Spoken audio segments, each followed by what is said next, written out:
The Pasitian police received a complaint about an alleged fake Rp3 billion check given by Mbah Tarman, a 74-year-old man to a 24-year-old Pasitian girl, Sheila Rika. The person who reported this alleged fake check was not a family member, but a Pasitian resident who said he was concerned about the viral Rp3 billion check. The person was Bombang Visnu Aji, 40, who also owns the account at Kandang Pasitian.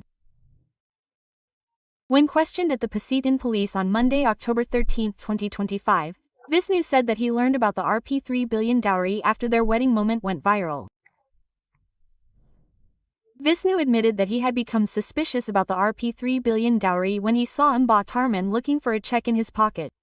Visnu admitted that dowries are usually decorated with various attractive decorations, especially when... Download Tribun X sekarang, menghadirkan lokal menjadi Indonesia.